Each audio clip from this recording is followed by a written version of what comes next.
इशारा देखते ही उसके साथी हाथ में चाकू और गन लेकर गौतम के करीब बढ़ने लगे। रिया को अब तक कुछ समझ नहीं आ रहा था। उसके चेहरे पर डर की लकीरें अब तक दिखाई दे रही थी। लेकिन उसी वक्त नील मौका पाकर कार में जाकर बैठ गया और अपने मुंह से खून साफ करने लगा। इससे पहले कि आसपास खड़े गुंडे आगे कुछ कर पाते, नील ने कार चालू कर दी और देखते ही देखते वहां से गायब हो गया।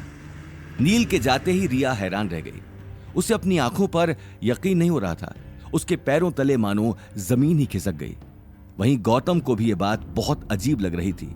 लेकिन नील के जाने के बाद उसके आसपास के गुंडों का गुस्सा 7वें आसमान तक पहुंच चुका था।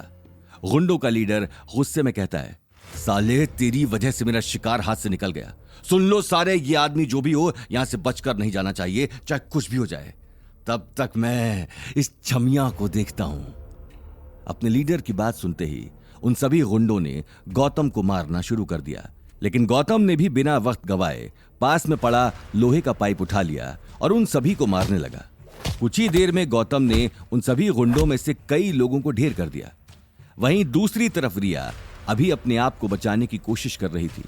नील के जाने का गुस्सा अभी तक उसकी आंखों में था। उसने गुस्से में उस गुंडे के पेट पर पंच मार दिया और उस गुंडे को दूर धकेल कर भागने लगी।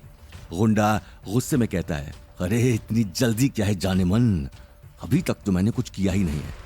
आ जाओ मेरे पास आ जाओ। रिया बहुत डरते हुए कहती है, मेरे पास मत आना वरना। रिया ने जमीन पर पड़ा हुआ पत्थर उठा लिया।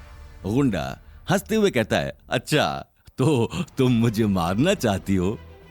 गुंडे ने अगले ही पल अपनी जेब से चाकू निकाल लिया और गुस्से में रिया के पास जाकर उसके साथ जबरदस्ती करने लगा।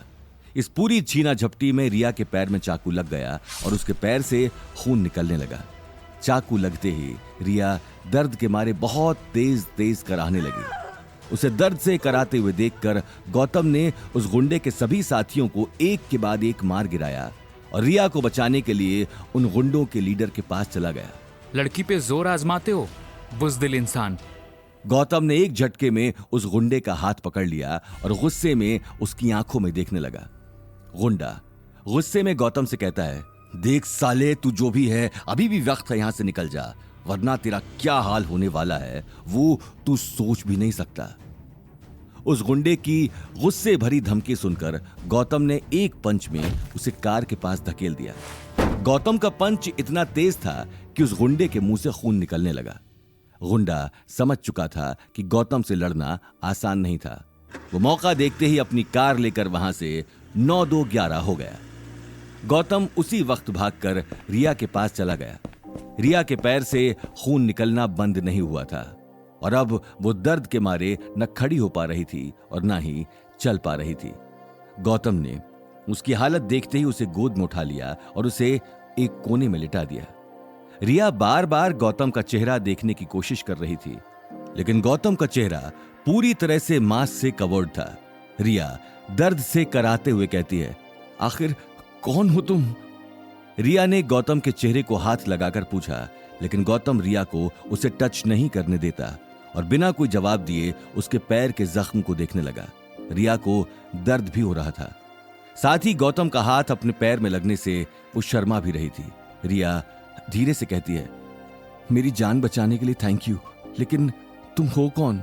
वो सब अभी मैटर नहीं करता। तुम्हें बहुत गहरी चोट आई है और खून भी बहुत बह गया है। हॉस्पिटल यहाँ से बहुत दूर है, वहां पहुंचने में टाइम लग सकता है। ये बात कहते हुए गौतम ने रिया की गले में पहनी चुन्नी फाड़कर उसके पैर में पट्टी की तरह बांध दी। रिया का खून तो निकलना अब बंद हो चुका था, लेकिन दर्द अभी तक कम नहीं हुआ था। वो अभी तक दर्द से कराह रही थी। गौतम मौके की नजाकत समझ चुका था। उसने बिना वक्त गंवाए अपना मोबाइल निकाल लिया और एम्बुलेंस को कॉल कर दिया। देखो, चिंता करने की बात नहीं है, तुम्हें कुछ नहीं होगा। खून रुक गया है और एम्बुलेंस भी बस कुछ ही देर में यहाँ पहुंच जाएगी। रिया दर्द भरी आवाज से पूछती है, लेकिन तुम हो कौन? और इससे पहले कि गौतम कुछ कर पाता, रिया गौतम के मास्क को कस के पकड़ के खींचने लगती है। क्या रिया गौतम का चेहरा देख लेगी? आगे की कहानी जानने के लिए देखिए अगला एपिसोड सिर्फ पॉकेट एफएम के यूट्यूब चैनल पर और रॉयल वारिस के सारे एपिसोड्स को सुनने के लिए डिस्क्रिप्शन में दी लिंक से डाउनलोड करें पॉकेट एफएम ऐप।